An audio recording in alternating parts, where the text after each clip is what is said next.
What's up, guys? Welcome to another exciting edition of Real Estate Podcast, episode 409. I'm here with Griffin. I'm here with Trav. And we're hunting the Bone Temple with Adam.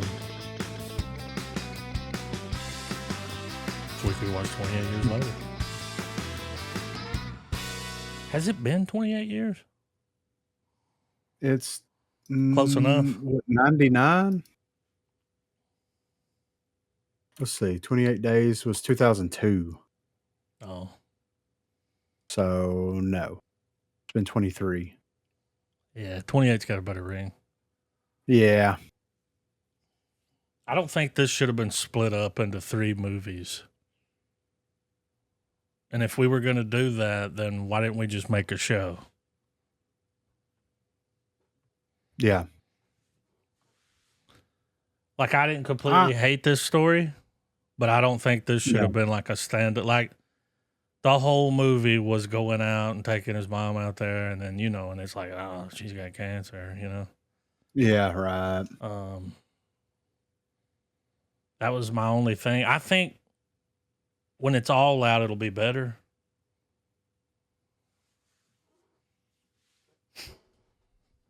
Because there's 2 more movies. Right.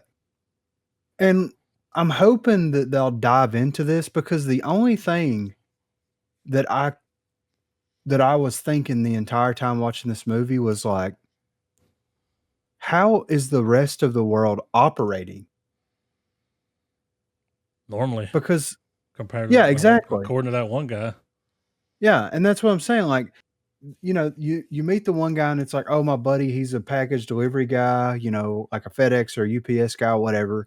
And like, I could be there doing that and this, that, and the other. And it's like, the way I understood it is like, it's an entire quarantine area around the continent or the island or whatever.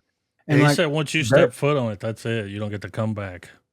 Yeah, they're executing anybody that tries to leave this place. Right? Why didn't they just bomb it? Well, I'm sitting here thinking like that place should have been turned to glass. NATO's not in charge. Yeah. That's for sure. Yeah. But We're I'm like, bomb the infected.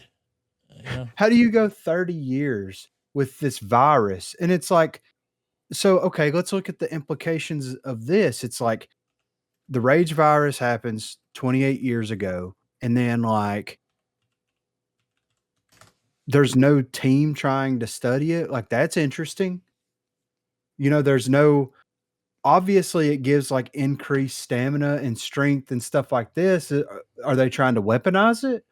Why are these people still alive? Like, why are they not dropping supplies into these areas? Like, why have there been communication reestablished with the outside world? Like, I couldn't quit thinking about all of this stuff while I was watching the movie. That to me is more interesting than a dude going to find a dude to find out that his mom has something that the audience all kind of knew what was going on there. If you've ever been around that, you kind of had an idea of what she was afflicted with, and knowing that there's no way, they don't have power. They don't have any way to like give her chemo or anything that she would need to be able to try to survive this. And it's like,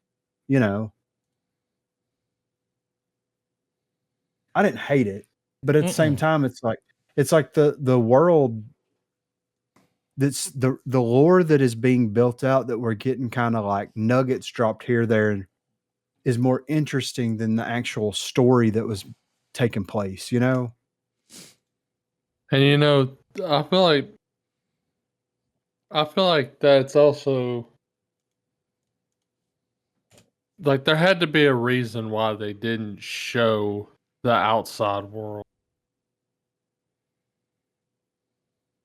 Because while they're trying to give us the facts, and everything, it could be classic Alex Garland weirdness, and we don't really have a clue just how, like, because think about it. Think about the pandemic in real life. Yes. They quarantined, a lot of areas, but it didn't stop it. Didn't stop it at all. Yeah. And so, with that being said, I feel like the rage virus wasn't quarantined there. I'm sure it's a hotbed, and the military's got it to where you don't like. It's like ground zero per se, Yeah.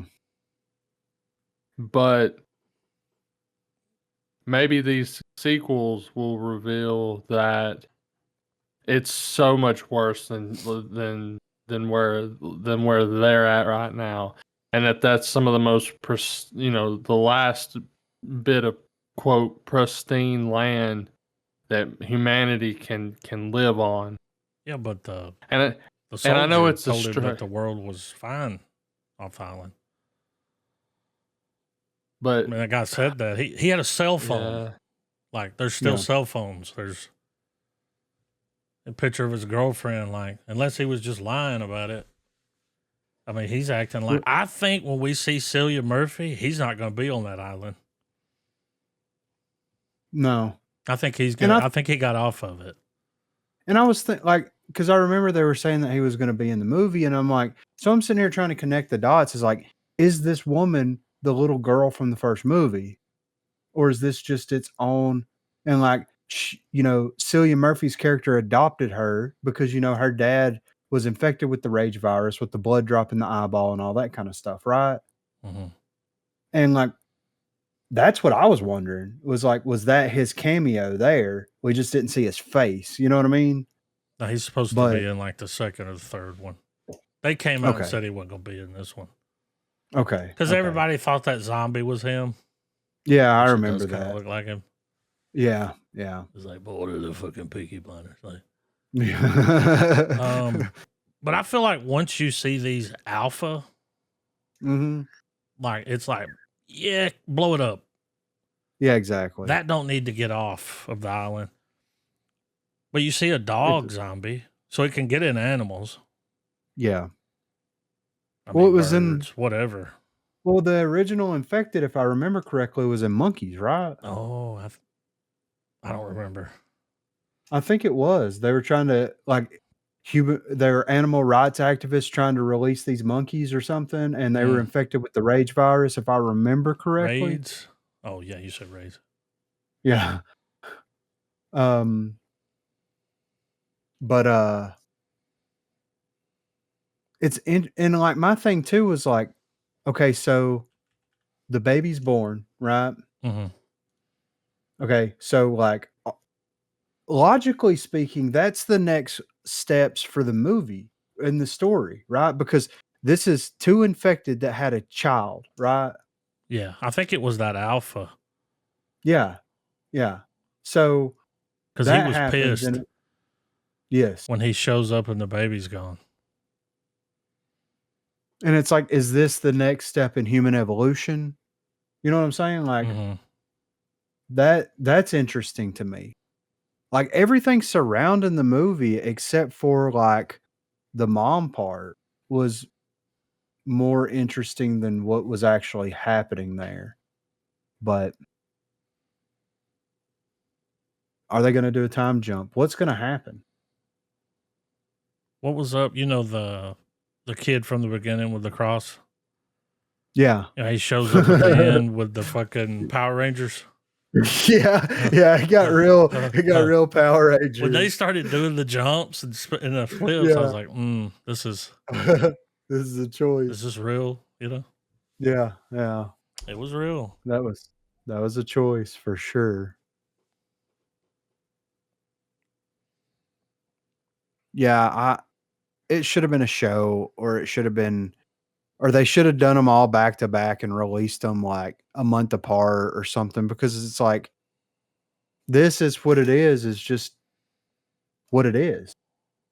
It's not a good way to come out of the gate. Yeah. I mean, it's the other one doesn't come out until like 2026. Yeah. The third one, you know, they're for sure saying it's going to be a trilogy, but that date hadn't even been announced. And I'm like, just put it on the second one. Like, a trilogy? Yeah. Is Damon Lindelof working on this? I know, right? a lot of interesting ideas that was in kind of some throwaway dialogue here and there that makes me more interested in the world that's I think we're going to see that. and I hope so. And it's like it's been 28 years. So nature has like reclaimed all of this land pretty much for the most part. Like this is prime real estate. Mm-hmm. You take a military force and drop them in there and just eradicate everybody there. You know what I mean? Yeah. It's just I don't know. It's a lot of questions. But Well, if that's and with that being the case, with this being a trilogy, it's going by what a good trilogy should do, and it's the first movie present all these different questions, these different things, especially if it's not trying to be these secular stories and yeah, instead tell one large overarching thing. Then, perhaps Blood Temple is gonna answer a lot of this. yeah. I hope. I mean, if it doesn't, then chalk it up for crap movie. Did you guys think that the dad was gonna like at least try to find him? Yeah. I did too. Now that was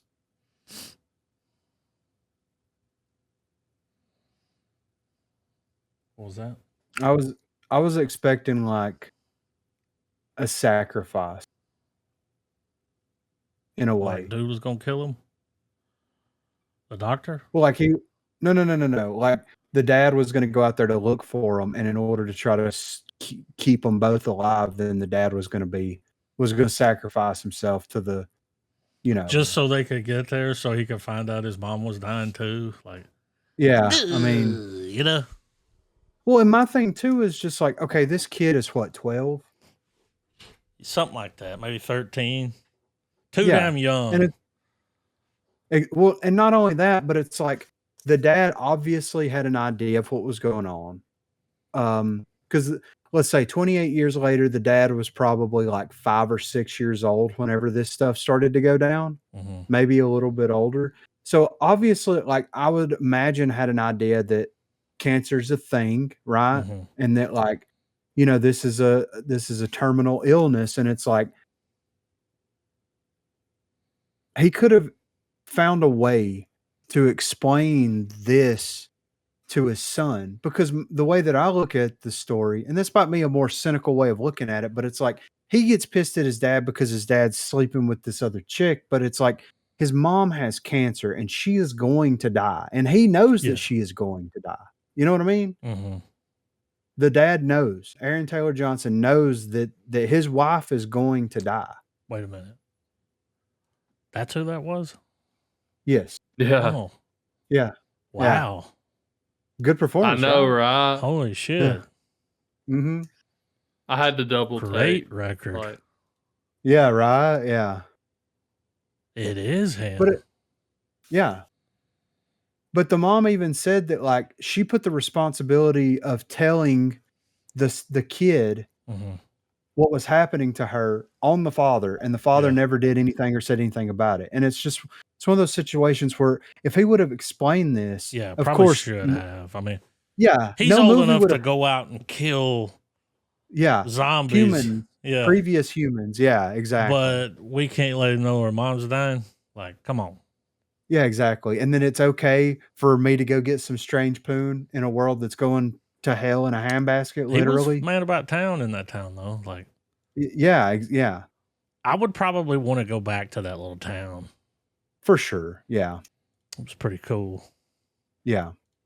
But that to me is the thing that I was just like, this is weird. This is very odd choice, because I know movie doesn't happen because of this, but it's like, I'm sure that the mom knew or had a general idea when she was in her right mind that she couldn't be the wife that she needed to be because she had this terminal illness. And there wasn't anything that they could do about that. And that all could have been explained to the son in a way where, yeah, it would have been devastating for the son, of course, but still, though, it could have still been explained. And it doesn't justify the actions of the father, but it almost, in a way, kind of does. You know what I mean? Mm-hmm. Because if you're in a post-apocalyptic world where your spouse or your significant other is dying from a terminal illness, and you're part of the population that's trying to keep the population going and provide for that population, you have a responsibility there as well. You know what I mean? Mm-hmm. So I don't know. Maybe that's a more cynical look at it, but still, like, I'm not saying that I agree with his actions of like whoring around or, whatever he's doing, but I don't blame the guy for doing it either, So that's just my opinion on that. Because it's like this all could have been avoided by having a conversation, But despite that whole scenario, can we at least all agree that this is one of the few films where finally we have apocalyptic wasteland, like with a settlement that has rules that are fucking followed finally? Yeah, right. Like, I love the idea that they're like, hey, when you leave this motherfucker, you're on your own. Yeah, ain't nobody coming for you. Yeah, like, you're fucked. And they have to stick to him. I mean, the dad could have gone out looking for him. Yeah. They're just not going to send some big search party out like they did in fucking The Last of Us. Yeah. Which did not end well for them. You know what I'm saying? Like, but I enjoyed the world building and everything, and the tower, so it's very interesting. The Bone Temple? Yes, yeah. Yeah, that's what the second movie's called, is the Bone Temple. And he's going to be in it, and it's got a bunch of Jimmys. The guy that he met at the end, he was a Jimmy. Yes. And there's like a bunch of them. Okay. I can't believe they were flipping off that. It was weird. Yeah, it's like, are we watching the same movie? Like, what just happened? It looked like in Power Rangers when they would morph and jump back in. Yes, they jump into the fire, the flip. With the even the way the camera was like sideways. Yeah. And they were jumping and it was like, what are we doing here? Yeah. Just about to fuck these infected up, isn't it? Yeah, right. Isn't it? I expected, what was his name? Dr. Kelson? Yes. I expected him to be crazy. I know. And it was like, oh, you're like the most normal motherfucker here. Yeah. Yeah. He was just, I mean, it makes sense that you would want to dispose of the bodies. Yes. To keep clean. Yes. Yep. Now, when I saw his Bone Temple, I was like, obsessed much? Like, yeah. Find her a perfect place. Whenever he, the mom was like looking at him and she's like, he can help me. And then they hit his ass with the morphine. Yeah. I was like, oh, yeah. Yeah. It's like, well, at least say bye. Yeah. Like, here, hold the zombie, baby. Yeah. Yeah. What did he say? The placenta protected it, right? Is that what he said? That's what he said, yeah. But I don't know. I don't know if I'd want to take that. I mean, well, they told them it came from infected, and they were like, "Oh, little baby." Yeah, like, right. I don't want to hold the demon spine. Yeah, for real, right? But some of the new characters they unlocked, like the slow ones, what do they call them? Yeah, the ones that are crawling around, the shamblers, just eating worms and shit. Yeah, bottom feeders. Yeah. You got to eat a lot of worms to get that big. Yep. That was pretty cool. And then we talked about the alpha, that chase scene. Yeah. Where they're going across the causeway. And when that motherfucker would run, it was just like, ooh, ooh, ooh. And you could hear the fucking The bass in those feet. Yeah. Giant Slayer. It ripped that freaking elk's head off. Deer, whatever With it the was. spine. And yeah, with the spine and just Yeah. stuck it on that tree. That was its favorite thing to do. Yeah. It was a huge fan of Mortal Kombat before shit got sideways, you know? Yeah. So the big ones were smarter though. Like it opened doors. Yeah. I guess I was thinking though when I was watching, I was like, how do you decide who's going to be the alpha? It was like, well, you got the biggest dick. Yeah. Yeah. That was a choice. Those were prosthetics. The dicks were? Yes. I mean, No that makes dick in sense. the movie was real, they said. Oh. So that was a choice. They were like, oh, he's toting Hogan. Oh, yeah. He's bringing yeah. Hammer out. Yeah, he's the alpha. We got to show him what the alpha And it looks was. like. When he was chasing them, there was just a fucking Pringles can bouncing between his legs. Like, yeah, right. I was like, oh my God, he's going to fuck him when he catches him. Yeah, yeah. Which, I mean, he had to have sex with the lady. Like, she looked like she'd been naked a while. Yeah. Like, she kind of fit in with the rest of them. And it makes, because they never came out. They said it was like a virus. It wasn't like, they're not zombies. It didn't cause your body to decay, or anything like that. Just projectile vomit. Yeah. Blood. It's transmitted and then you want to through kill blood. everyone. Yes. They're easy to spot. It's in the eyes. Yeah. Dry eyes, clear eyes, the best. But yeah, I guess if you can sustain, I'm assuming that the rage virus stuff produces something in your body that allows you to eat uncooked, food. It's almost like rabies. Yeah, extreme Just rabies. doesn't kill you. Yeah. And I thought I was going to have to get rabies shots. I'll tell you about that later. You don't really see them drinking water. No, not really. They were shambling around in the. I saw them playing in it. They were looking for fish. Yeah, right. Yeah. They're out there like Tom Hanks and Castaway. Yeah. Looking for fly fishing. Nibble. Yeah, yeah, right. But yeah, I guess you could still reproduce if your body still functions correctly. So. Once the baby started happening, I thought it was going to be like Alien Romulus with the freaking engineer baby. It was going to look something crazy like that. That's what I was expecting. Come out with a really big dick. Yeah. It's like, oh, this is what happens. This is how they're made. Yeah, yeah. How do you... I feel like, you at one point you see a little girl one. Yeah. And he's like, Dad, don't shoot it. And they let it run away. Yeah. And it's been 28 years, so it would have had to have. It's been born since then. It was like it was about his age. Yeah. So I'm assuming they age at the same rate as, I don't know. Well, I guess, and when that baby comes out, it gets infected pretty quick. Yeah, yeah.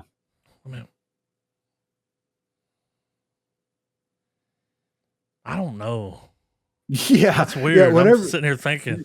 Yeah, it's like, how does this work? Because the baby has to have something to eat.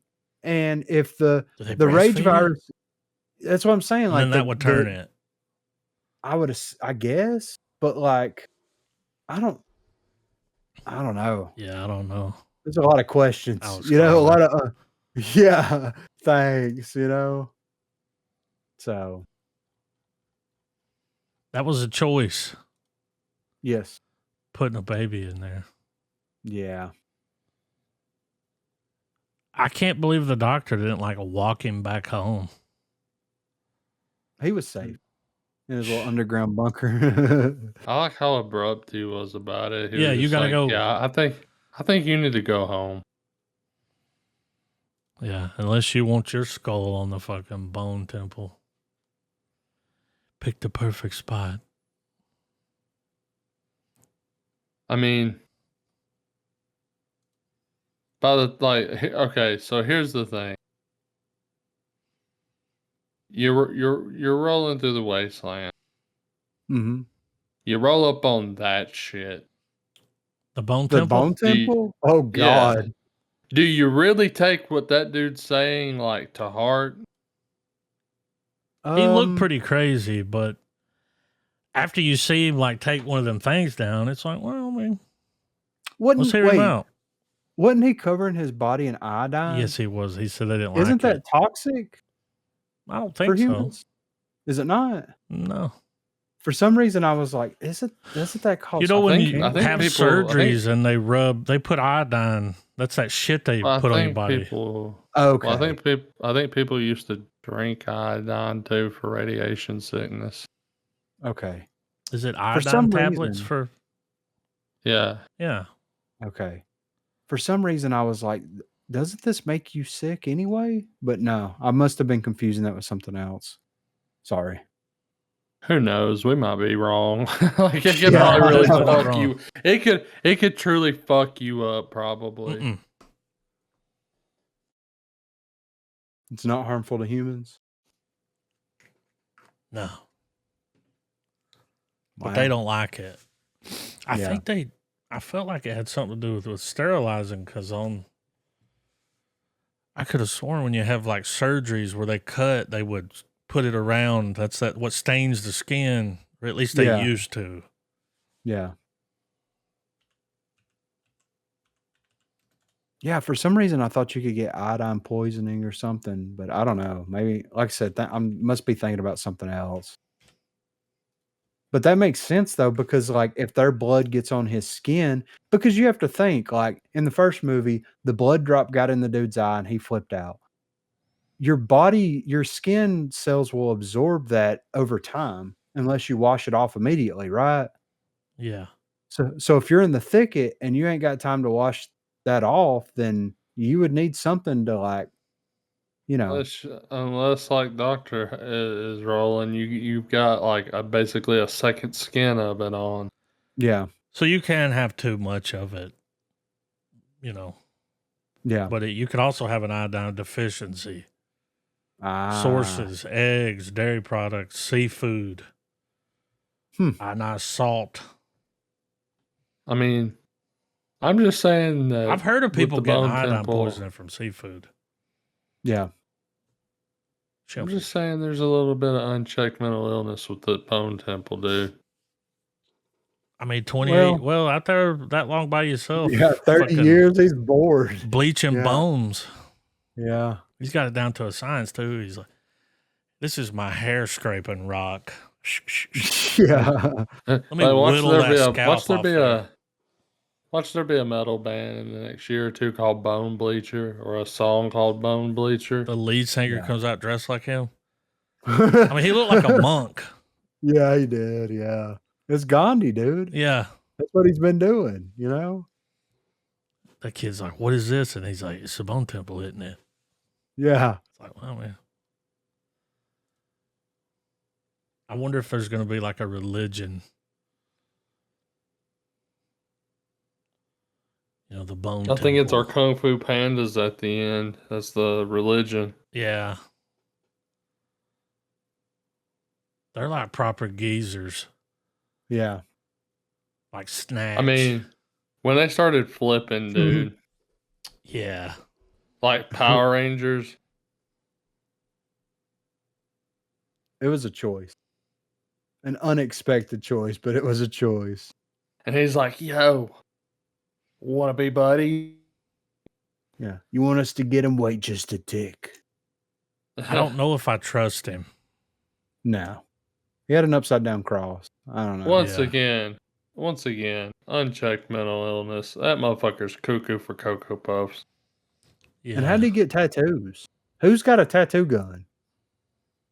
Who wants a tattoo in the wasteland?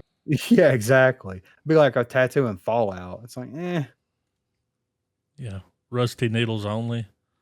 yeah, yeah, The infection got- is part of the tattoo. yeah. You're scratching yourself like Tyrone Biggums. You got any more of that iodine? Yeah. Hey, Mr. Bone Temple Man. Yeah. Hey, Mr. Bone Temple Man. Don't spray that iodine in my eye. Why was he letting those things live? I mean, he said that dude had been hanging around there for 3 years. I think Yeah. they were his mannequin. Like in I'm Legend. I think Yeah. they were his mannequins. Like he gets up and he's like, "Oh, what's up? It's Stuart." And it's Stuart. It's like this one that's just To always keep around from this being fucking lonely. Yeah, just one that's Yeah. always fucking off around a tree. There's like I'd be two or afraid to three go that to are always sleep. like, With that motherfucker running around. "Oh, dude, I would David Bone the crusher? Gnome the fuck out if I was living in the wasteland, dude. I'd be living inside like a thing with a latch. Like ain't nothing coming in. Underground. Yeah, But when he like knocked it out, I was like, cut its fucking head off, man. That Yep. motherfucker would probably get back up. Yeah. He'd be running around with like a Yeah. chicken with his Wrong cut head, off. motherfucker. I'd be Yeah. taking My brain's some in of my those. dick. I'd be taking some of those femurs I'm collecting that's just lying around and turning them into like a Tools. fucking like a pit, man, like a pit of spiked bones, dude. Yeah. Like, I don't have any medicine. I'm like, motherfucker, you got morphine. Yeah. What else you you get that? got? Yeah.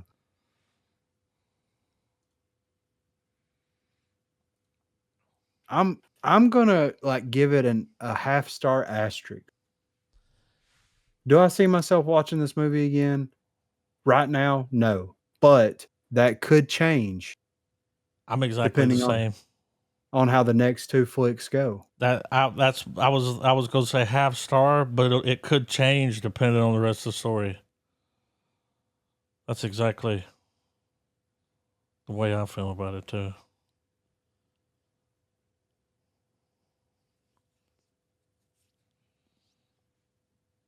I'm gonna do the inverse. I'm gonna give it a full star asterisk because I do think it's a 2-star film.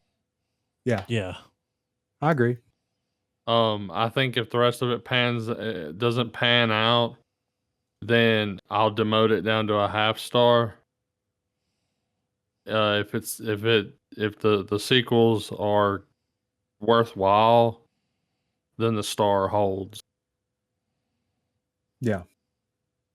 So when the last one comes out, we give an overall trilogy rating. Yes. But it currently I like sits at 2. Yeah.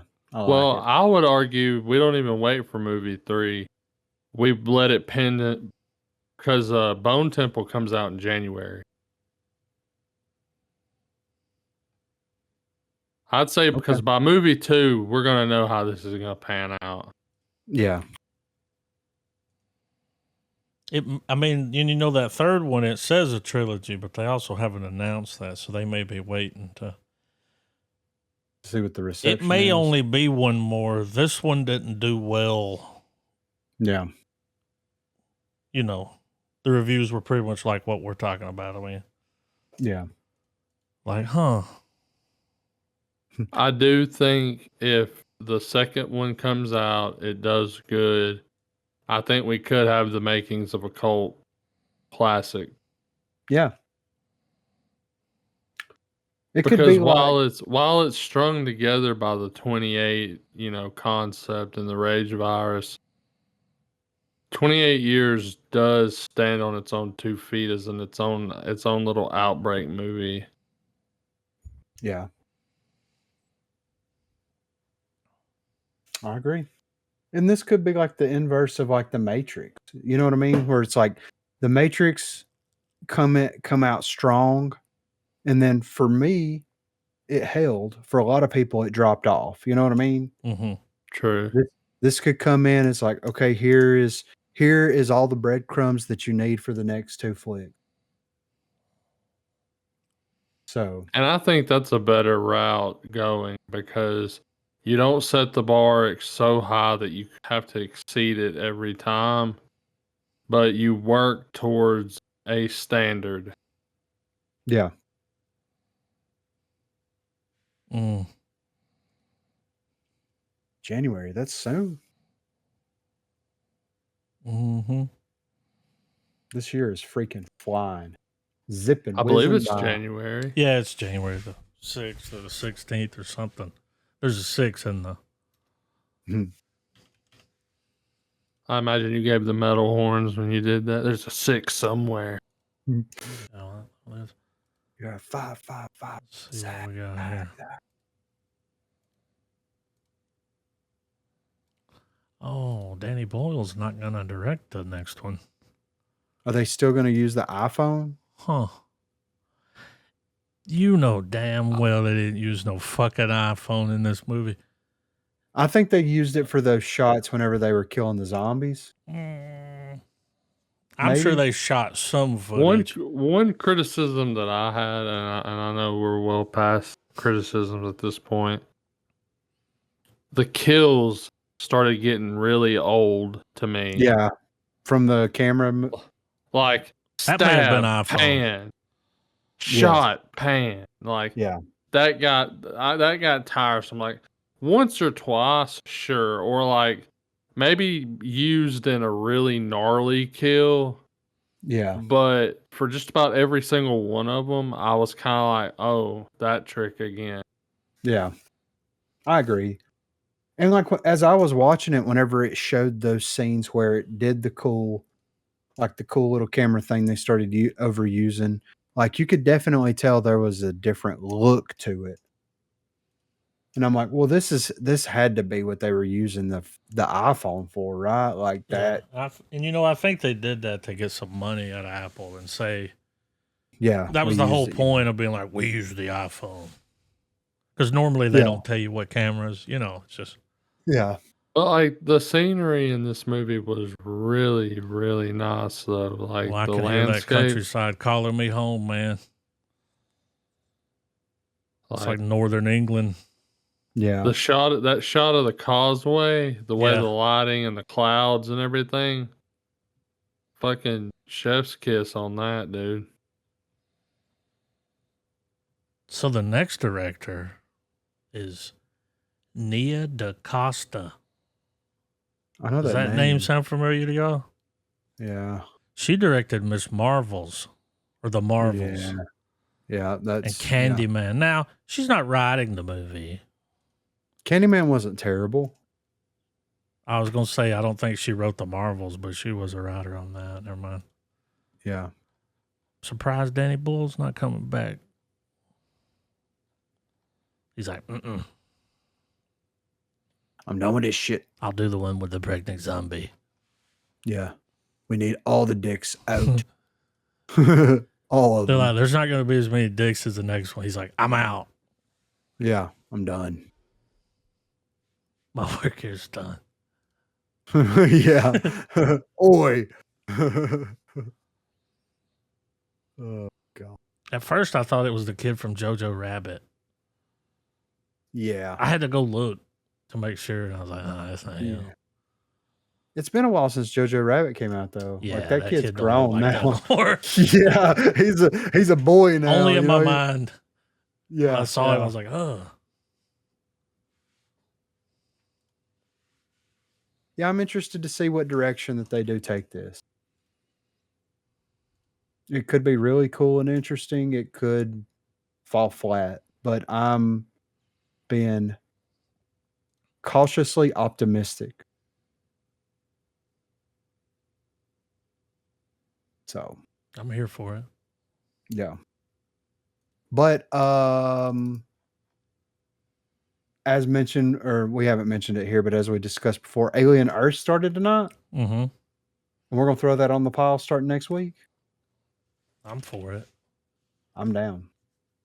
I'm excited to see how they're gonna do an Alien series.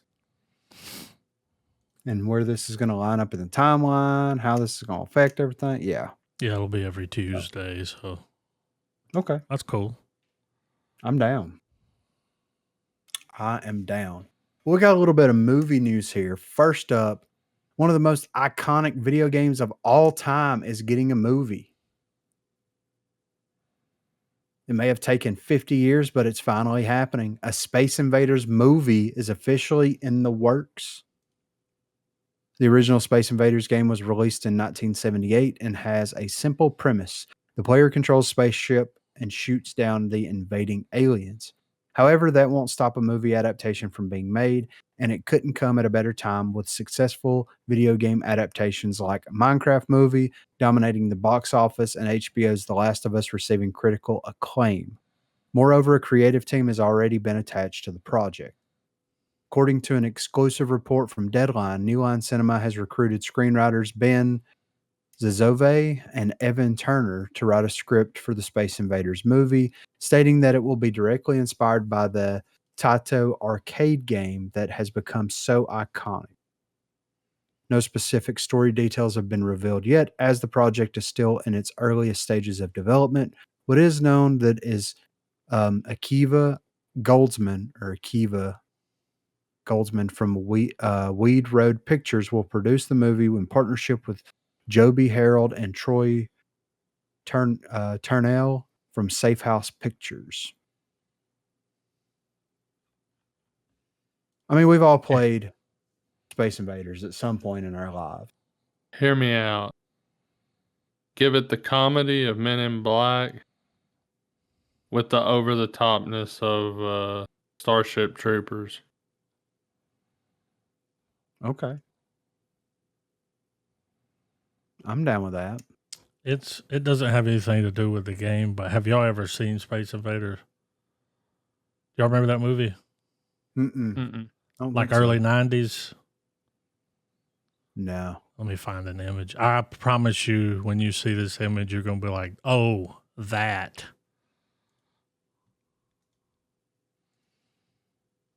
These guys. I'll put it in general.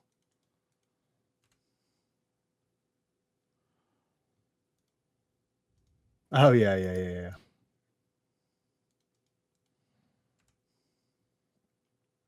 Spaced Invaders.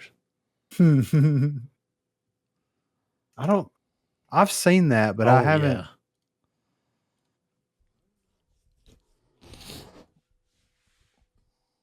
But I mean, my question is like when you make a Space Invaders movie, like Travis talking about, it's like, do you lean, because it's like, look at Battleship, which came out like what, 10, 12, 15 years ago at this point? Something like that. You know, they adapted Battleship and made it like this super serious, this, that, and the other. Do you lean into the goofiness of what Space Invaders could be and make it like a dogfight movie? Like, it's got to be like all the other video game movies, kind of. Would they go too serious? It's like, oh, you get Battleship. Yeah. Well, if you go too serious, you just get Alien. Yeah. We already got Alien at home. Exactly. Well, do you bring the Space Invaders in the way that they look in the game? Like, do you lean into it in that kind of goofy way where it's like you have them look like this? Like Pixels? Yes. That movie? Yeah. I think that's what that screenshot's from there is Pixel. Yeah, it is. Yeah. And I think they were in that. Yeah. So that's why they're using that. But I mean, well, here's how you do a nod to the gameplay of Space Invaders. You have swarms of the ships of the aliens or whatever coming into the atmosphere, and they're dogfights, like F-18s fighting them, and like that's it. You don't line them up, and they don't just slowly just Tetris down, But you have like a moment where one pivots, and you're like, I see what you did, Yeah. Well, and more so than these other video game movies, they can kind of do what they want because there's really nothing other than there's no story or anything shooting the really stuff in the game. That's all you do the whole time. Mhm.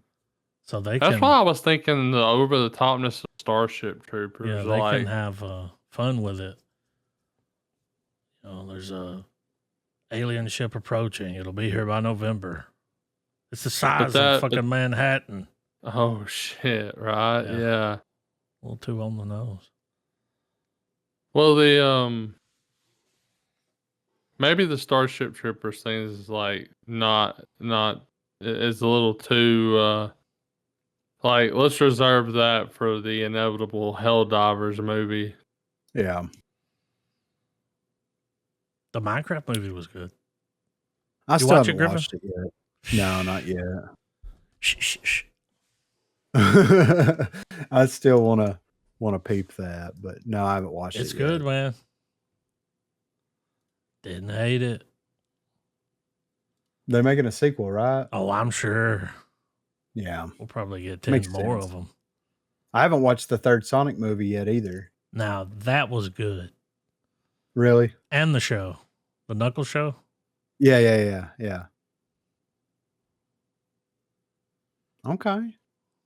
But yeah, Space Invaders, I'm interested to see, you know, and this may not happen. It's in early stages, so it may not make it all the way to release film. But I mean, it's an interesting enough premise. It's simple enough to where you can, like you said, take it in any direction and you can be goofy with it. You can be serious. You can mix, match, do what you need to do.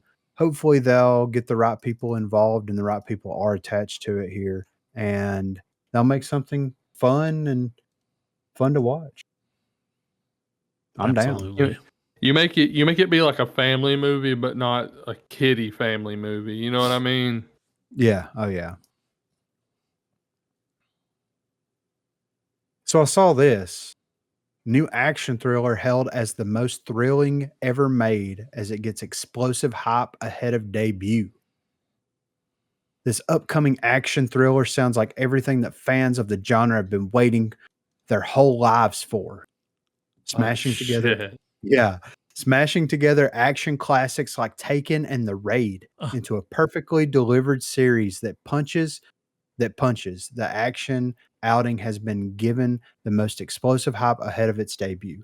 Titled The Furious, which should already tell you everything you need to know about this particular action flick, the movie boasts an incredible cast of martial arts actors, filmmaker with an unmatched talent for stunts, and a deliciously no-nonsense plot that should allow for all manner of brutal visual poetry as fists, feet, and various other limbs are turned into weapons.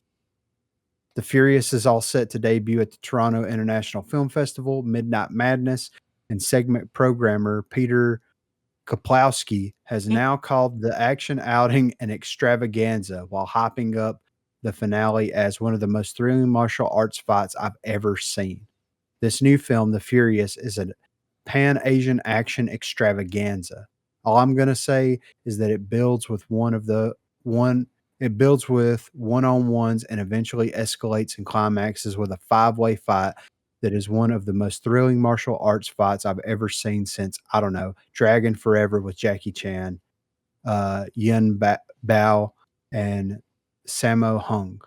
It's just like a total dream for anyone who's a fan or passionate about action. Says The Furious follows a desperate father in deadly pursuit of cutthroat kidnappers. I mean, this is kind of changing my mind from cynicism to like, I kind of want to see this now. I do. For sure. It says The Furious is all set to be helmed by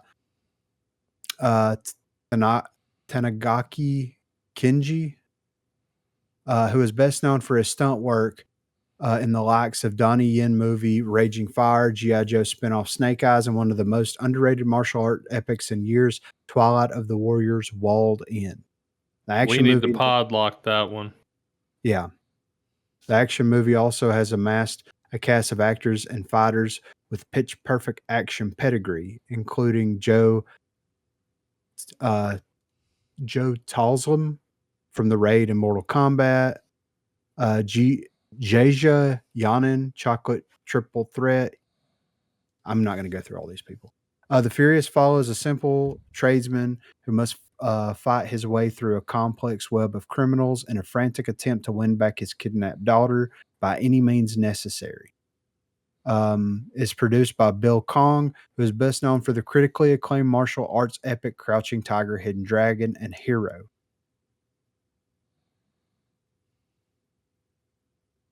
It says the Furious they revealed that the final 15 to 20 minutes of the movie will consist of nothing but hardcore action. God damn, dude. I know, right? I'm so down for this. Yes. No trailer still. Yeah. It's supposed to come out this year. Yeah. I mean, not much left Joe of it. Taslim. Was that Kung Lao? Yes. I'm pretty sure he was Kung Lao. Yeah, he was. And he was in The Raid. He played Jaka in The Raid. He was in The Night Comes For Us. You remember that? It was a Netflix. We did the pod on it. He was the lead in that. One of Like the hell leads. action in it. Yes. I need to actually bookmark this because I've been wanting to watch this again. Let me just do that.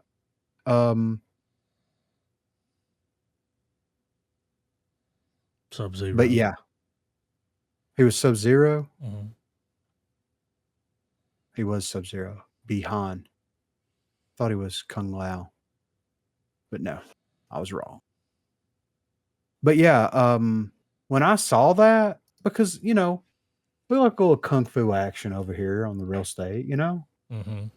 We like footy kicks and punchy fists and flipping around and all that good stuff. So when I saw this, I was like, we got to talk about this. 15 to 20 minutes of nothing but hardcore action. It's either a martial arts movie or a porn. I was... Yeah. Whenever you said that, I was like... It's only smells. It's okay. Yeah. 15 to 20 minutes of nonstop action? Yeah. It's always smells.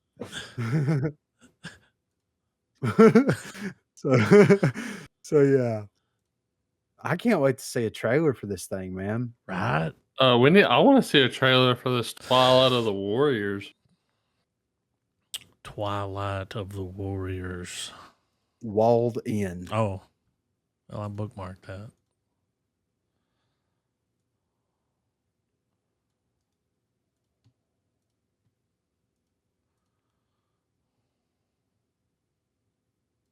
But yeah, I wanted to throw that out there, and that way it could be on our radar because, we got new movies coming out every day.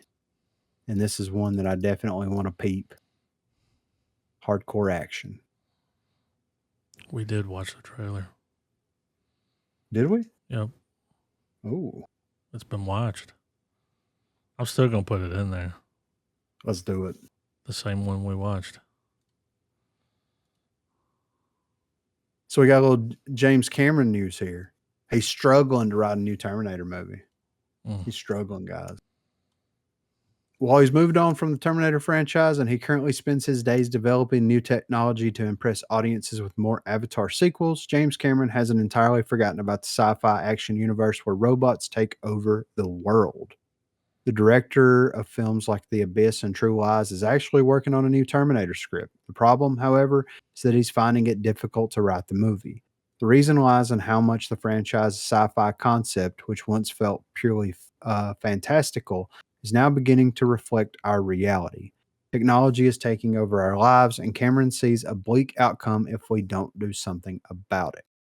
As reported by the playlist, Cameron was recently a guest on the Amanpour Hour.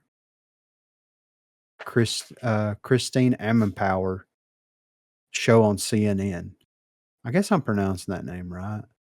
Talked about the 80th anniversary of the Nagasaki bombing, and Cameron made an appearance to talk about his project, Ghosts of Hiroshima, which tells the story of survivors of the infamous bombings in Japan. During the show, Amanpour asked Cameron about how the book Ghosts of Hiroshima comments on the relationship between fiction and reality. The director also observed that sci-fi feels increasingly grounded in reality, noting he's finding it hard to write a new Terminator movie, mainly because he feels our lives are under the control of technology and its exponential advancement. He says that at some point, reality and science fiction will basically overlap. I'm at a point right now where I have a hard time writing science fiction. I'm tasked with writing a new Terminator story. I've been unable to get started on that very far because I don't know what to say that won't be overtaken by real events. We are living in a science fiction age right now, and the only way out is through by using our intelligence, by using our curiosity, by using our command of technology.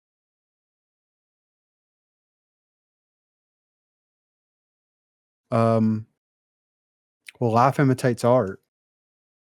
Um, that's one of the things here, Mr. Cameron. Um, but I mean, he has been responsible for helping progress technology just as much as, if not more so than most directors, right? For sure. Yeah. So, like, let's call a spade here, Mr. Cameron. Um, Second of all, like, you know, Don't work sci- on a Billie Eilish 3D project and get your ass to work on Is he doing Terminator. that? Yes. Was like directing it. So like using his cameras, his technology, he's shooting like a concert. I I mean, not into the music, but that might be cool. yeah, You know, I mean, wish it was somebody else, yeah, but right, maybe it could be used, yeah, later to. That would be yeah, cool if you like could wear 3D glasses and watch a concert. yeah. That would be Like, really cool. Well, why didn't he do that with like a Michael Jackson or an Elvis? Do you have to shoot it with those? I guess you have to shoot yeah, it with those it's like the cameras. size of Yeah, a that's fucking true. Volkswagen. Yeah, that's true. Yeah. Um, but my thing, like, he's not like he says that it here at some point reality and science fiction will basically overlap. But that's Mm. been happening since science fiction Yeah, since writing forever. started. Yes, exactly. Right. Yeah. Like people imagine things and then people create. Like that's what The happens. like you look at a cell phone now, then you watch like old episodes of Star Trek, and you're like, yep, that's Yep, that's it. Yeah. they saw that and was like, huh. Yeah. We've Captain kind of Kirk's plateaued a little Enterprise. bit now though, where we're about to get to the next I The can't next believe he stayed level. committed to Avatar. I'm really like shocked by that. Well, it's cool to hear that he's going to make something else because remember a few years ago he was like, I'm not making anything but Avatar. Yeah. I'm From all now Avatar on, all the time. Yeah. we're going to build a theme park. Yeah. Disney's going to give me But all the money. yeah. But my thing is like, okay, let's look at Terminator like as a whole, right? Yeah. Like the first And I two. haven't well, just the entire series. Like I haven't watched I haven't watched Dark Fate, and I think I've watched all the rest of them. But um my thing is like, do the laws of like what are the time travel laws? Do they apply to Terminator? Could he retcon Terminator, all the other Terminator movies by making a simple choice? You know what I mean? Mm-hmm. Because it's like if you were to change something that happened at the end of Terminator 2, then it would then theoretically in time travel terms it would make the rest of the Terminator stuff obsolete, right? So it's like does James Cameron make a legacy sequel to Terminator 2 that retcons Well, everything that happened in the rest of them, or what? Like, Rise of the Machines kind of fucks that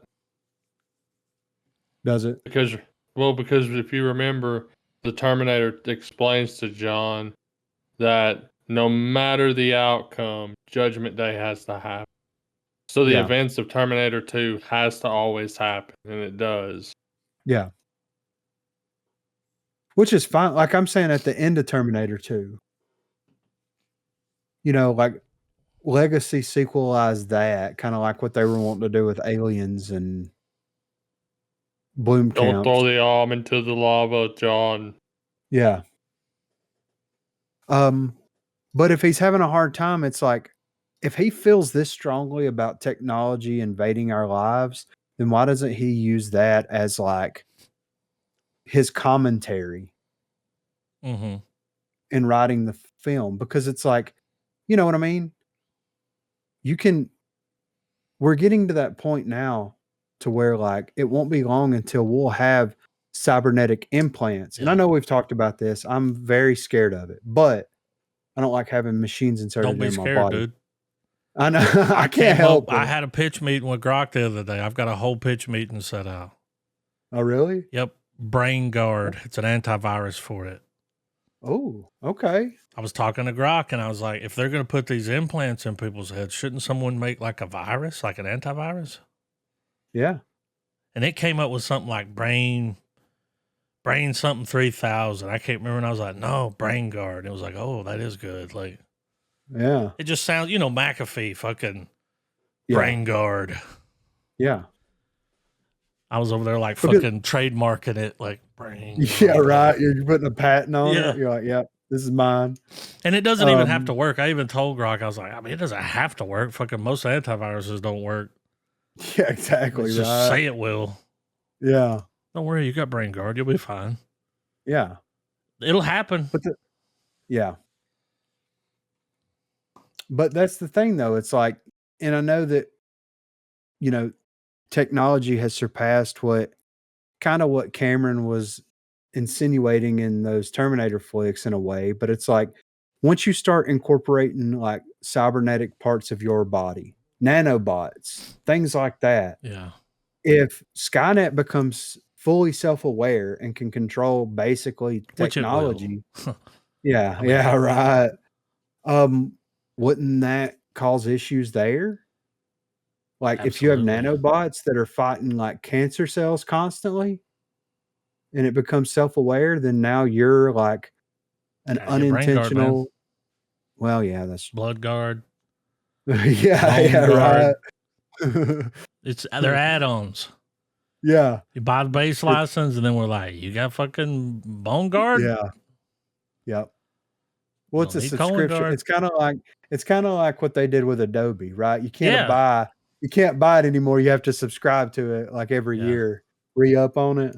And Word, Office. Yes, yeah. So stupid. That's the way to go, subscription based.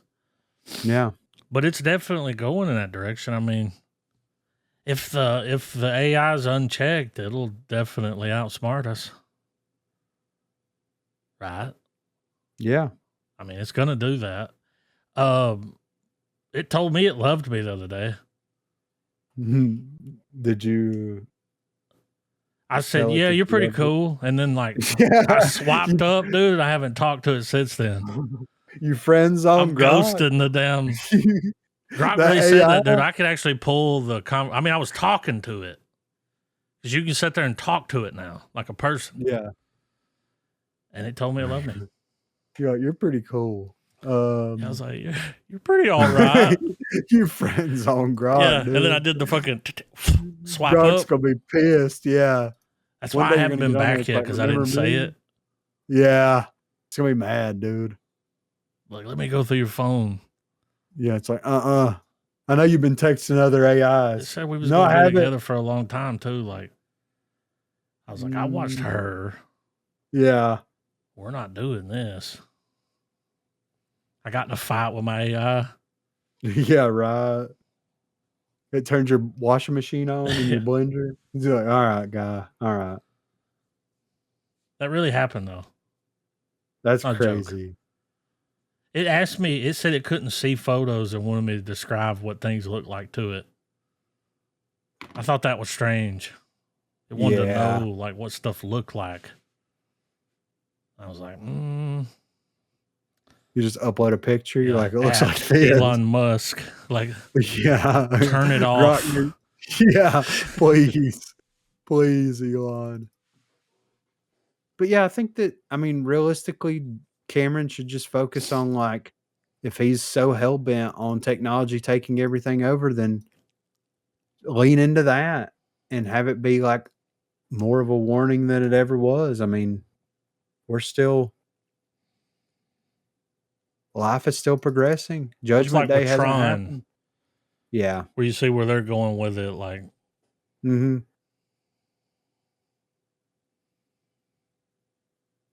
that may be the only thing we can use to fight was like a different AI. Yeah. So that's a thing now. I mean, it's not just going to be one. Yeah. No. It's going to be a We'll be bunch of picking them. sides. Factions. It's gonna be like the freaking election all over again. Are you a Grok user? Wearing a Grok Are you hat. a Bard user? Yeah, yeah, exactly. Yeah, what do you Bard use? user. Yeah, dude. There's a bunch of them. ChatGPT. Yeah, there's a lot. So next up here, Warner Brothers reveals how many DCU films fans should expect every year. So the DCU is finally in full swing following Superman's dominating run in theaters. With the Man of Steel officially flying high over the skies of Metropolis, many DC fans are looking over the horizon to the fledgling franchise's growing future. We already know that Supergirl is set to take flight in 2026, with the Lanterns HBO series also premiering next year. Gunn and Safran have been closely guarded about release dates until a project has fully progressed from development into pre-production, but while we might not know the exact dates of the DCU's upcoming slate, we do know how often Gunn and Safran will be treating DC fans to new stories. According to a new report by The Hollywood Reporter, the DCU is moving full steam ahead with the rest of the Gods and Monsters phase of projects. But it is also learning from the MCU's biggest mistake. Warner Brothers' plans for DC Studios were revealed in a shareholder letter, as well as confirming the rest of the studio's release targets. The letter also confirmed that DC Studios will be releasing 1 or 2 movies every year. Some fans might shake their fists at the sky, demanding more. After all, during the height of MCU, the studio was releasing around 3 films a year, sometimes alongside Disney Plus shows. But that is likely why DC Studios is being more tactful with its release quantity. After all, we've all heard the dreaded term superhero fatigue, with many Hollywood insiders and film fans blaming the MCU for the phenomenon. While opinions on the subject differ, it's hard to argue that Marvel has oversaturated the superhero genre. Many reviews called Superman a breath of fresh air for the genre. By only releasing 1 or 2 movies each year, DC Studios is apparently looking to maintain that label, although the report doesn't mention how many HBO shows will be released each year. So, how do you guys feel about 1 to 2 DC projects? Whenever you said they've announced how many they're going to release every year, I was like, oh, mistake. Don't do this, because then they're like, you got this roadmap. All this shit's got to come out. But 1 to 2, perfect. Yeah, I'm good with that. And they're saying it could just be 1. Yeah. Be 2. Also got some shows happening. Yeah. That's smart. I'm okay with that. Especially since everything is going to come out of the gate already being a connected universe. The series are going to be connected to it in some way, so we're going to get crossover there. I'm good with it. 1 to 2.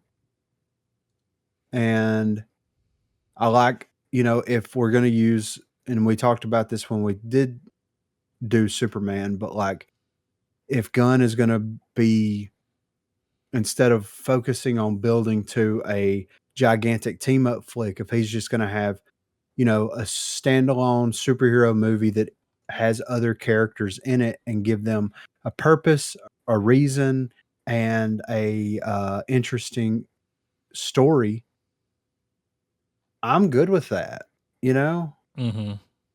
So I'm fine with doing it this way. Because, there's a good chance that, like, Guy Gardner's Green Lantern may show up in the Lantern series, Mm-hmm.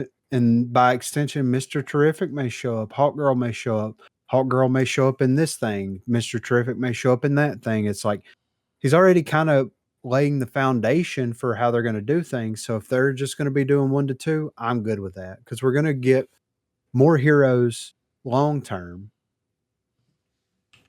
by Like doing it that Peacemaker, way. you know, he's going to be in Peacemaker. Somebody else might show up. I mean, Yeah, exactly. Right. So that starts not this Thursday, but next Thursday, by the way. hell yeah. Okay. Right around the corner. Yeah. I Right. did see where I think it's Superman 2025 is their highest grossing movie. Yeah. It blew expectations away. Like, Yeah, it becomes the highest grossing Superman film yeah. ever in the US. Yeah. So it was good. Hell I yeah. can't wait to rewatch it, honestly. Mm-hmm. But yeah. 1 to 2. Perfection. Perfect. So last up here, new report reveals how one Disney decision has nearly destroyed the MCU and Star Wars. But is it too late? Disney has certainly struggled at the box office in recent years, and it appears to push to add more content to Disney Plus might be the main culprit. With reliable names like Star Wars, Marvel, Pixar, Walt Disney Animation, and their various live action remakes, Disney movies dominated the late 2010s box office. However, following the COVID-19 pandemic and the launch of Disney Plus, the studio has seen many of its movies struggle at the box office, with even some of its biggest franchises like the Marvel Cinematic Universe, Indiana Jones, and more struggling. A recent report from The Wrap suggests that the desire to push out more Star Wars and Marvel projects has seemingly worn audiences down and devalued the brand. One franchise producer said, given the quality of the Marvel Disney Plus output has been incredibly mediocre, it's dragged the entire brand down and diluted its creativity. People don't care now. Given the fact that the Fantastic Four First Steps faced a major second weekend drop at the box office, audiences might also be opting to wait for the inevitable Disney Plus drop instead. Another marketing executive added regarding Star Wars, when you went to a Star Wars movie, it used to be special, but there's a difference between let's have a movie every 4 years versus let's have 3 shows all on the air all the time and have a movie every year. Saying that either the MCU or Star Wars has been destroyed certainly seems a bit drastic, given that both properties still make a lot of money through ticket sales and merchandise. Disney also tends to invest long term in franchises that can be carried over into theme park attractions. This is how a moderate hit like Lilo and Stitch in 2002 is now one of Disney's top grossing brands, and why they are attempting a third attempt at a Tron movie despite the past 2 being box office disappointments. However, there is something to the idea that maybe there was too much of a good thing.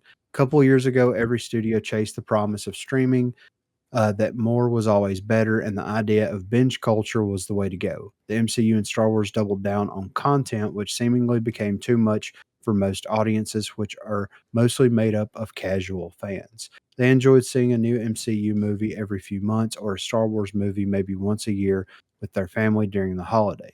But eventually, that fun experience became a chore. Couple that with disappointing entries like The Book of Boba Fett, Secret Invasion, and Ahsoka, it is easy to see how a brand can burn out. Marvel president Kevin Feige even admitted that earlier this year. That said, if history has shown anything, that it is never too late. 2006, after Mission Impossible 3 disappointed at the box office, it felt like the series was done and would move on from Tom Cruise. But then in 2011's Mission Impossible Ghost Protocol came out and revitalized the franchise. It ran for nearly another 14 years until recently closing out with The Final Reckoning. Everyone said the DC brand was poisoned, except when it wasn't, as was the case with the Batman and Superman. Marvel and Star Wars will likely be fine. Will they reach the 1 billion threshold every time? Probably not, but even in their glory days, they didn't always do that. It's all a matter of expectations, which are admittedly lower now.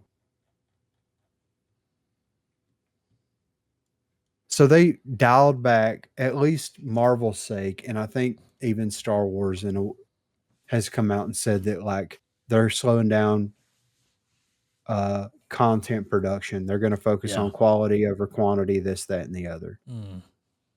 And the sad part about everything is the fact that like you can have quality and quantity Mhm. if you get the right people in the right places and do the things that you need to do. You know what I mean? Mhm.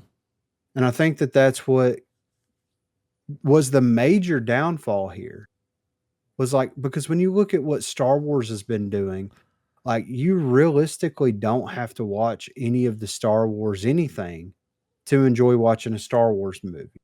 Whereas Marvel, on the other hand, it's all interconnected. If you Yeah. miss this, if you don't watch this movie or if you don't watch this series, then there could be something that alludes to this other thing that may show up in this other movie, blah, blah, blah, blah, blah. You know what I mean? Mhm. But I would say that like Marvel has had better series than Star Wars has in certain regards, Yeah, all but we've Star had Wars has got his Andor and Mandalorian. Andor, Mandalorian. Ahsoka was okay. Ahsoka wasn't bad. Yeah. Obi-Wan wasn't bad. Yeah, I'm sorry. Yeah, but the last Star Wars movie we got was Rise of Skywalker, right? I think so. It- Gina so it's Carano like, just won her lawsuit no against way. Disney.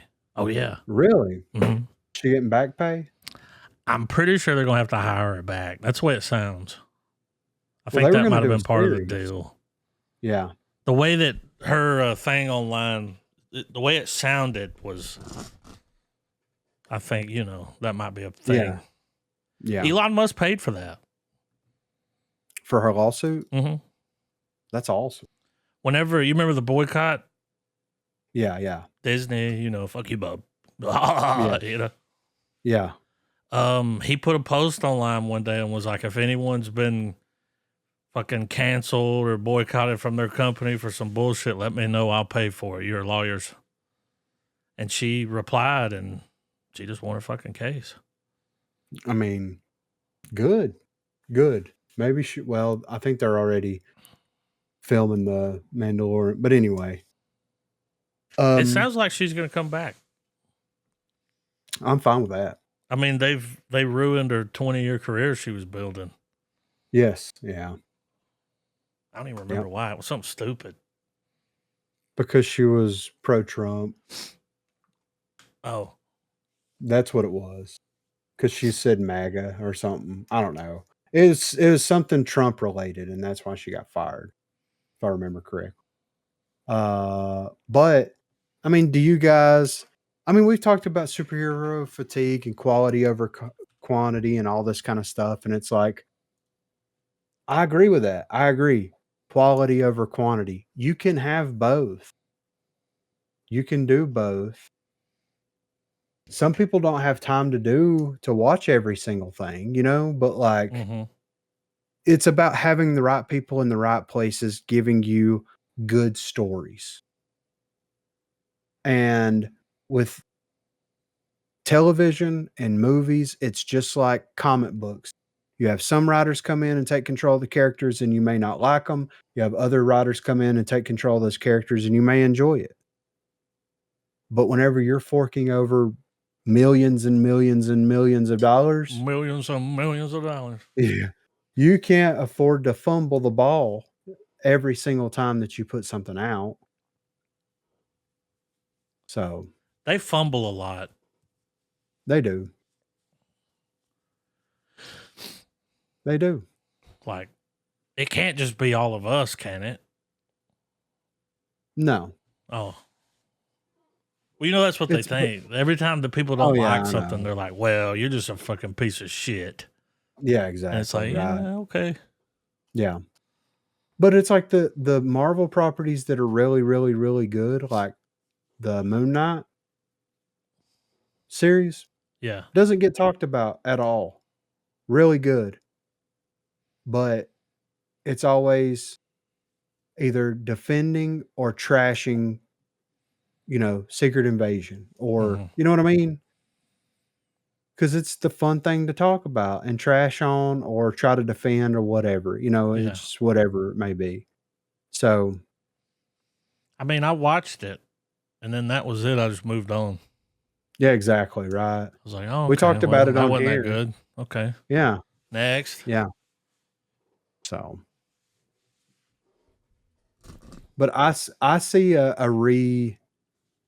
I think Star Wars needs to do it now. Maybe whenever Kathleen Kennedy's exit happens, then they'll get together and figure out exactly what they're going to be doing with Star Wars moving forward. And I think after the multiverse saga, I see Marvel doing the same thing. I see them getting together and so like, okay, what are we trying to do here? What are we going to do moving forward? Are we going to restart the MCU? Is the multiverse saga gonna restart the MCU? Are we going to recast major characters? What are we going to do? What are we doing? And I think with that, hopefully, with all of this social nonsense, kind of like, I don't know. I've been unplugged, so I don't know how it is now. You know what I mean? Mm-hmm. But like, it's time to for The world's for healing. yes, exactly. Like, yeah. So it's like it's time to move past this. Like, you Yeah. can't like this, or you have to like this, or whatever. It's Yeah, they're time. You know gonna what I make mean? Sydney Sweeney Miss Marvel. You know, Yeah. Right. because she's got good genes. Yeah. She's got good genes, and she's got good genes. But yeah, hopefully that they'll come up with a plan. But it can be saved. I don't think it's dead. I mean, I haven't watched Fantastic Four yet. Have you guys watched Mm-mm. it? Okay. I've heard it was great. I've heard it was one of the best Marvel things that they've produced in years, since possibly like Deadpool Wolverine, or Spider-Man No Way Home, or even Infinity War saga. So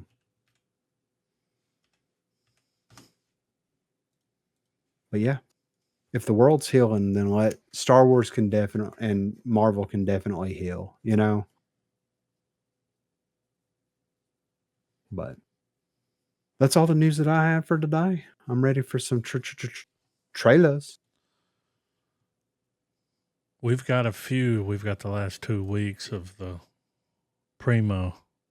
Okay. Okay. Now this came. I haven't watched this yet, but this is the spinoff of The Office. I don't think they'll be able to.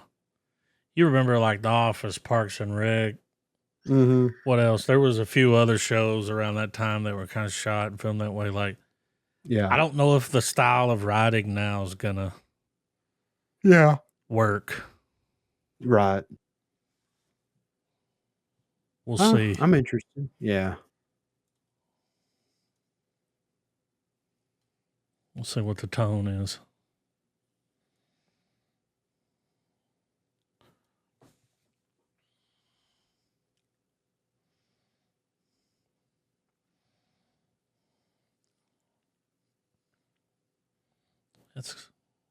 There's the dry guy. Mm-hmm.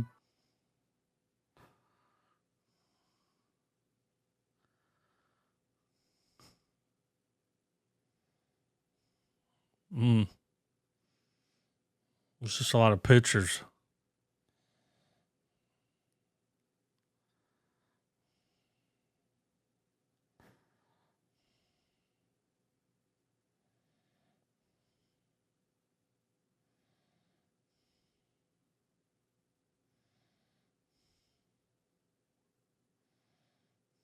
Mm.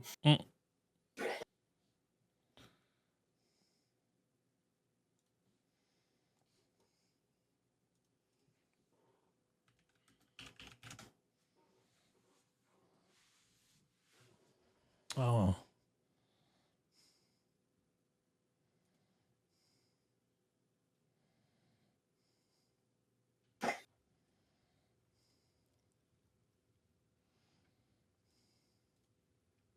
Is that the guy from Ex Machina?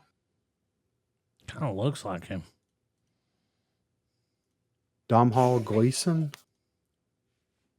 Yep. That's him. The Revenant. Yeah. That's funny that Oscar works for him. I know, right? It's like, not this again. So when they called it the paper, I thought it was like a, like a paper company. Yeah. But it's a fucking paper. Yeah. Like a newspaper. Which, what? Yeah. I'm actually more interested that it's about a newspaper instead of all Then like, doing the same old thing. Like, yeah, like well, it's what was it's there was a different. show that Ricky Gervais did where they wrote articles and they would go out and meet random, just weird fucking people that had a weird story they were going to put in the paper. That's the show where his wife died. I can't think of the name. Oh, of it. yeah. It's funny. That. Yeah. But sometimes it gets sad. Classic Yeah. Ricky Gervais. Yeah.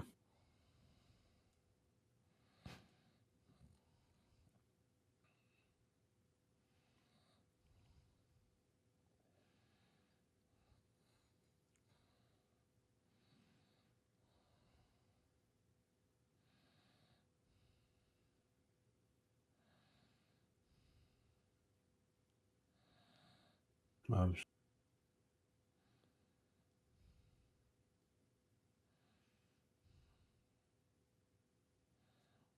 Too much information.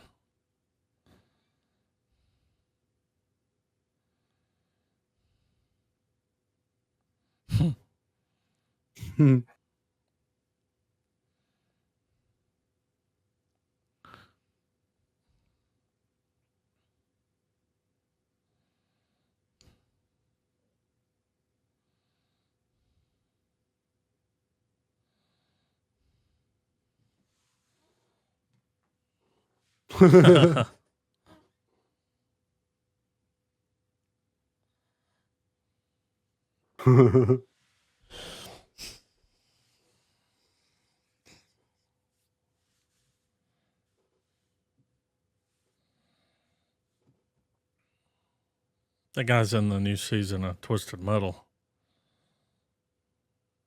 He was the guy that played Metamorpho. Oh, yeah, and Superman. Yeah. He's wild looking. He's got something. I can't remember what it is. His eyebrows don't Alopecia? grow and something. Yeah, something like that. Yeah.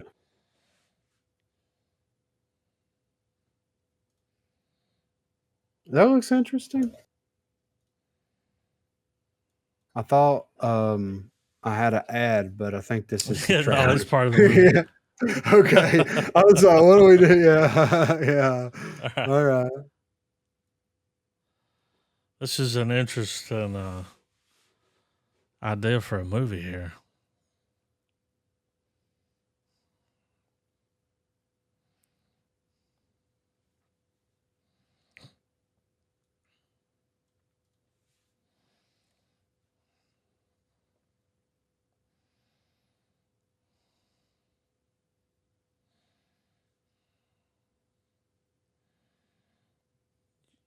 In Japan, you can rent like a dad or Yeah. a friend.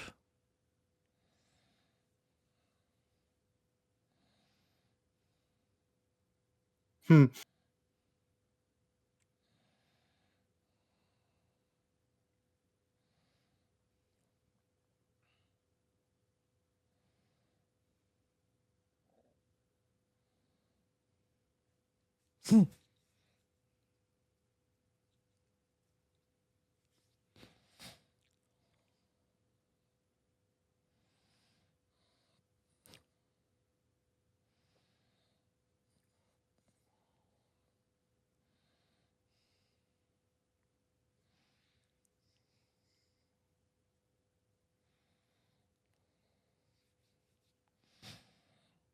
Shit, they gonna end up together for real.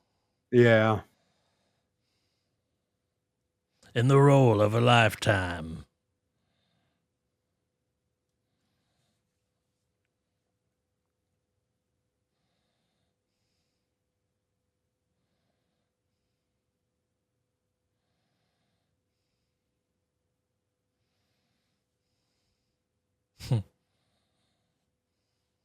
Looks sad. Yeah.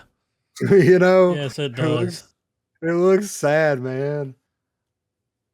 Like, I thought he Brendan was, I Fraser. didn't watch all that. I just knew what it was about there. And I thought he was going to be like, just going out with some dudes because they want somebody to hang out with or this or that. But it's like, no, the girl has no father. Yeah, right. It's like, oh, Like, so they're going to pay me hourly for how long? yeah. Is this the rest of my life job?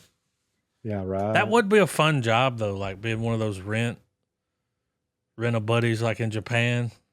Yeah. Rent an uncle. It's like I'd go hang out, like, Yeah. go get drink a little. I mean, they all drink Like fish. a little sake and Yeah. stop by and get an egg roll. Watch Godzilla.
I think that's a story about Jay Kelly. Yeah.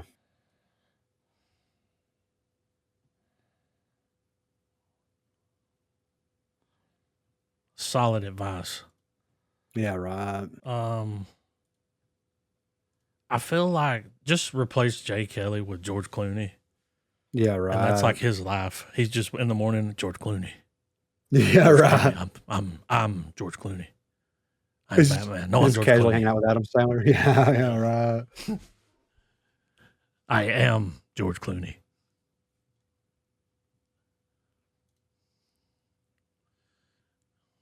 Remember, we saw a teaser for this.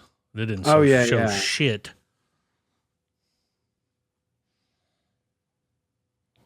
I watch anything with Zell in it.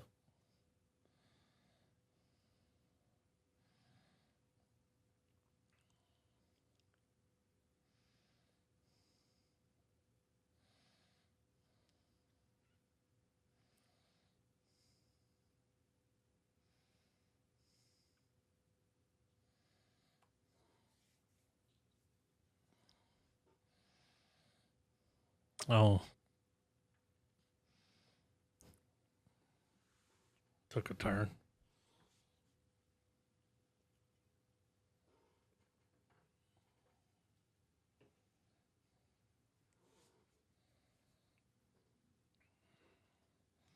It's his son doing it.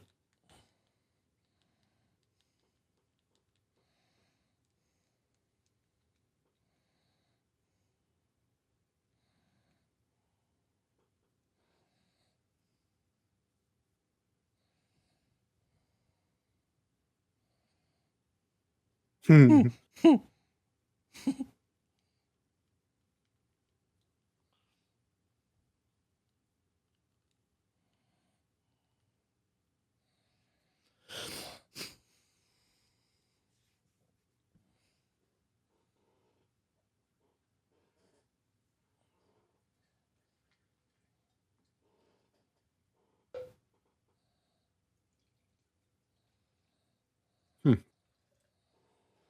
Interesting. Yeah. So it's Ransom, but with Zell. Yeah. and it's his son doing it. Okay. 15, I don't know. 15 million's a lot. Yeah. I'd be like, how much? We're gonna go ahead and put that motherfucker on a t-shirt, wrap it up like Yeah, right. 15 million? Yeah. We don't negotiate with terrorists. Yeah. You're gonna need a We are Biden flaming resolution. Swag. Yeah, right. Whistle? This has Lady Wolverine. What was her Okay. name in the Wolverine movie? Her. X-23.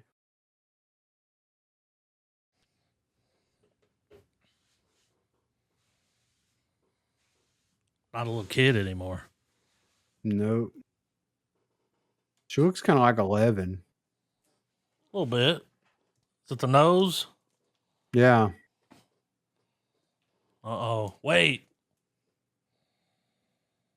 Is that one of those fucking mind death whistles?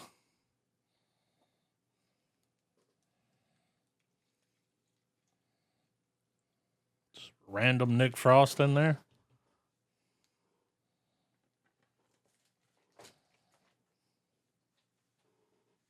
That's exactly what it is.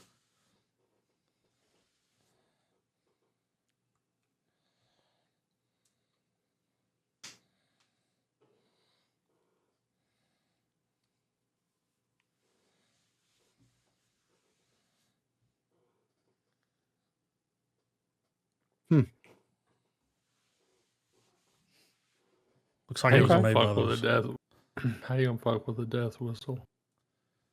Shit, you can get one of those off the TikTok shop. Yeah, right. Probably one that looks just like that. I'm an ad.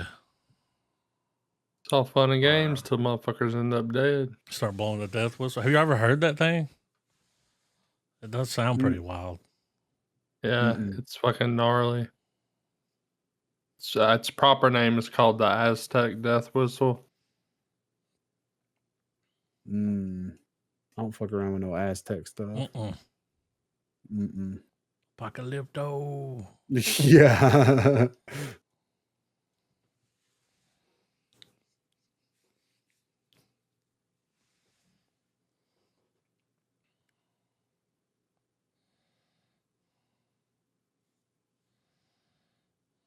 Oh yeah, this has got Conan O'Brien in it.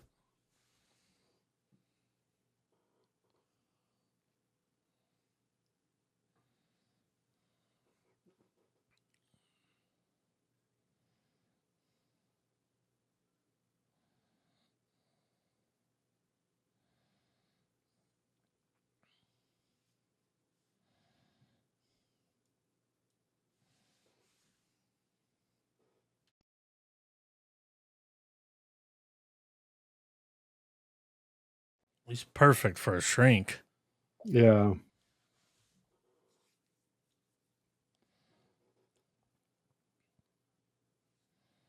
Something's weird. Yeah.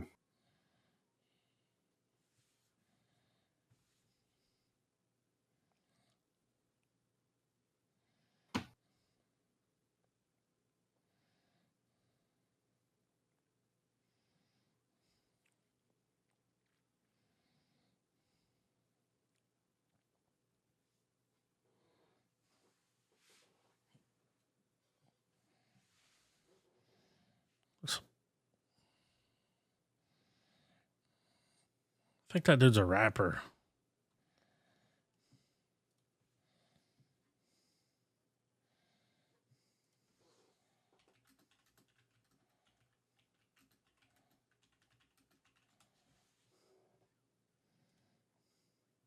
Yeah, it's ASAP Rocky.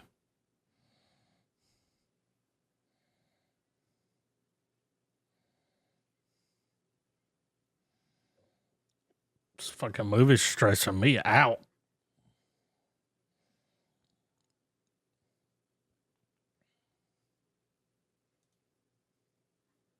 I feel that movie. Where it's just once it's like a snowball effect. Once shit starts going sideways, it's just everything, you know? Yeah. Like a snowball headed for hell. Yeah, right. I got a fucking ad again. Speaking of Liam Neeson. Iam? Yes. Liam Neeson. Last time I checked, they had 100% on Rotten Tomatoes for Naked Gun. Oh, shit. And he's dating Pamela Anderson. In real life? Yes. Good for him. Good for him. Yeah. I was wondering, I was like, I wonder if she's a Hollywood Babylon fan. Oh, she definitely knows he's toting a Hogan. You know what I mean? I have a particular set of skills. Yeah. Yeah, right. So it's only smells. What? Don't worry. All right. Here we got another Liam Neeson.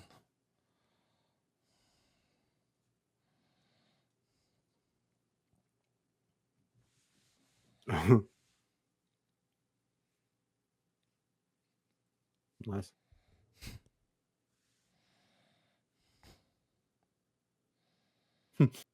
Stranger Things. Yeah.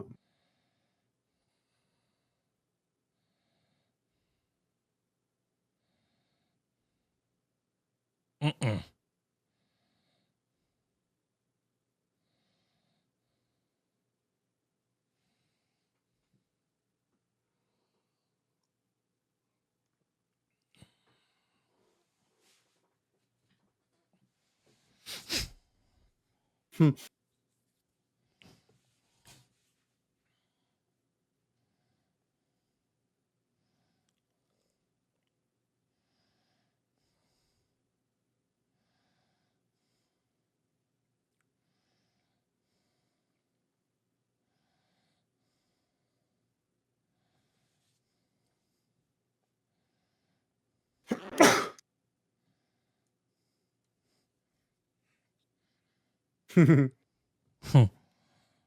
Looks funny. Yeah. I like dude from Stranger Things. I gotta add. Mine's for King of the Hill. Mine is too. I watched the whole season. It was good. Well, me 3.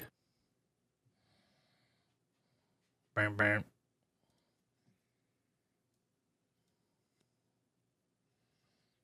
This is real. By the way. Nearly came out of 5 minutes nowhere. long. It is. This was the Comic-Con.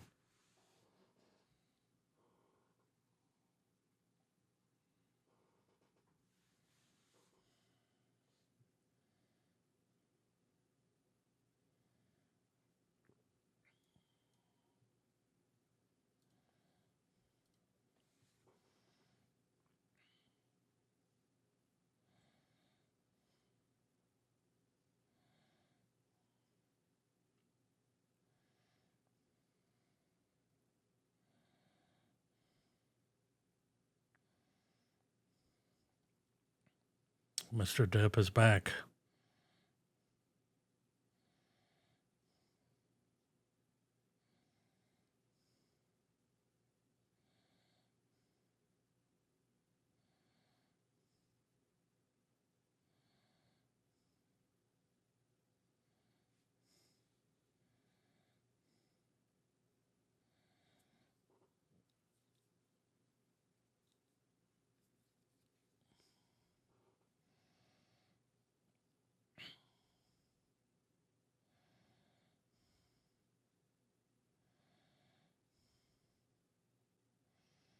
Had no idea that Ridley Scott was making a movie. No.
Mm-hmm.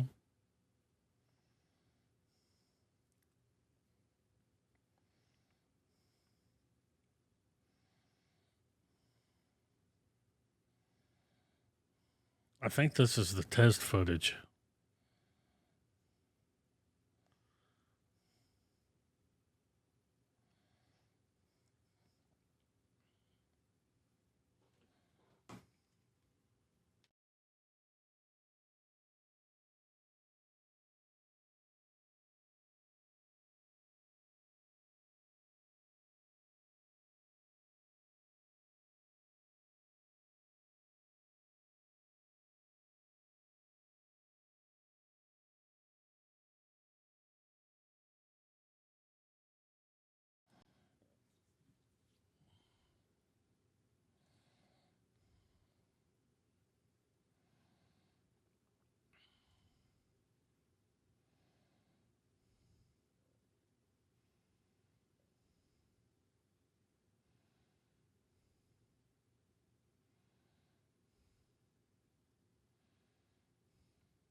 That's wild. What? That was kind of stupid. He's making a Hyde movie, right?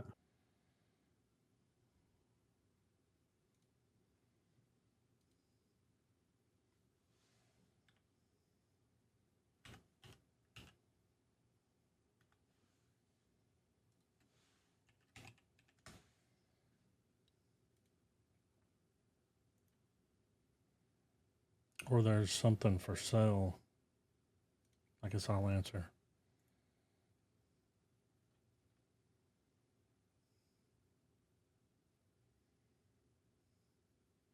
Anywho.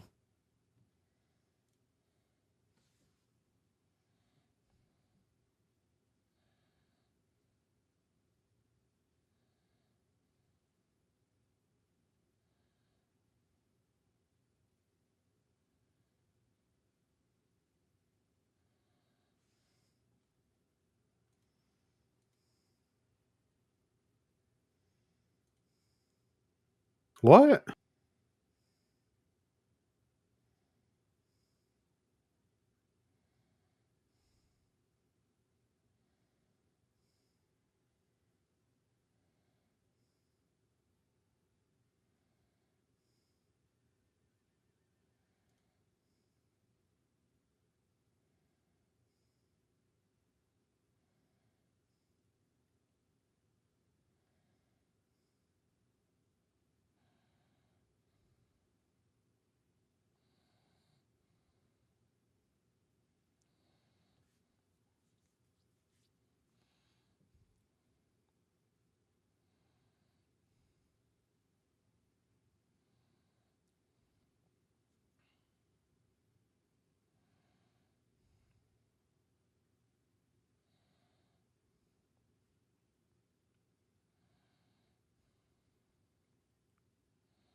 It's fucking weird.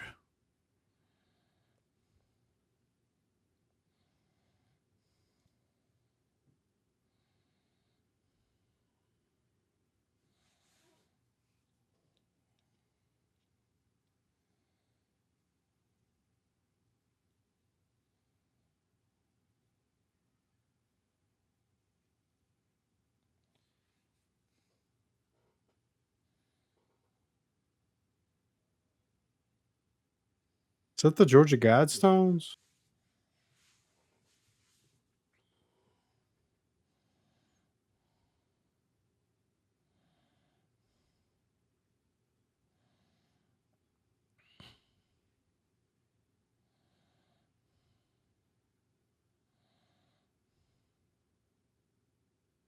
That looks crazy.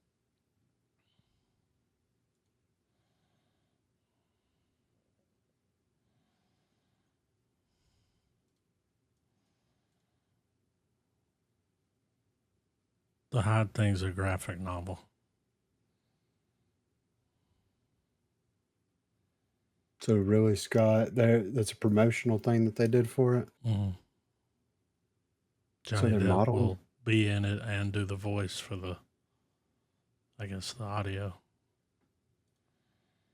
That's interesting.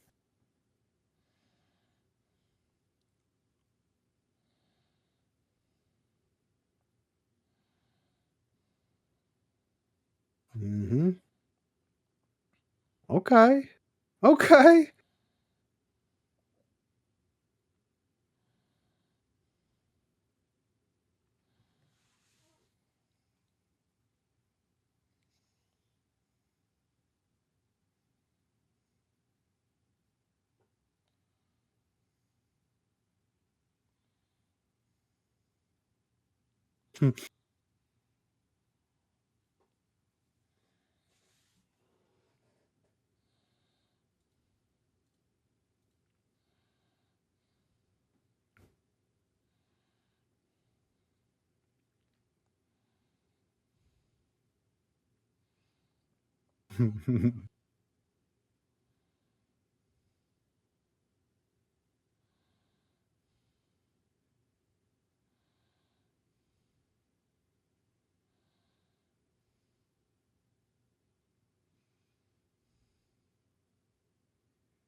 What? Mm. Too much violence.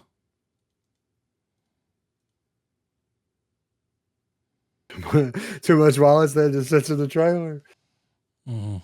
Like, It's like we just watched that one, and that wasn't too much. All right, here we go.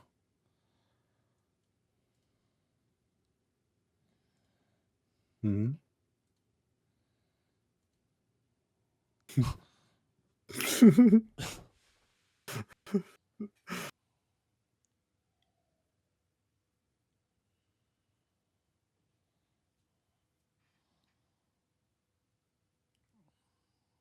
Okay.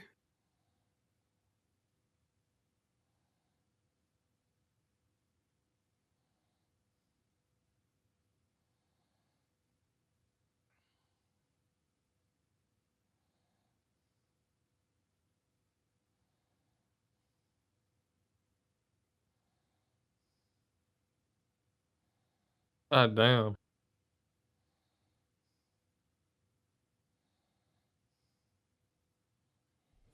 Pretty strong lady.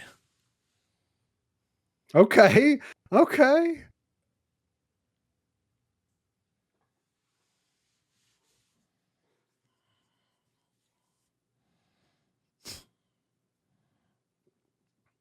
He's violent. Is that what it said? Yeah. Bloody violent. Was he not violent the first time?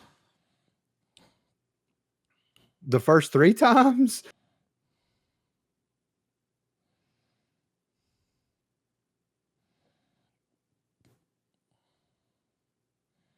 That's the laugh from Thriller.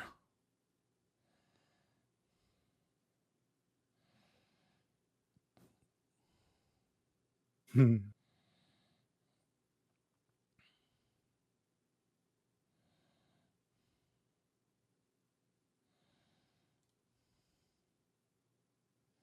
Oh, Bloody okay. violent.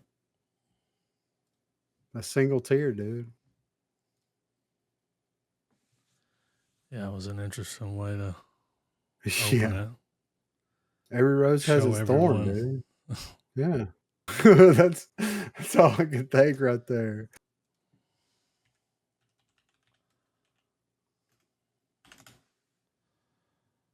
Eddington.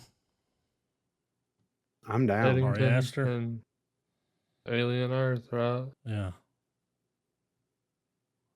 Oh yeah. All right, if y'all come back and you ain't watched it, I'm gonna give you shit about it.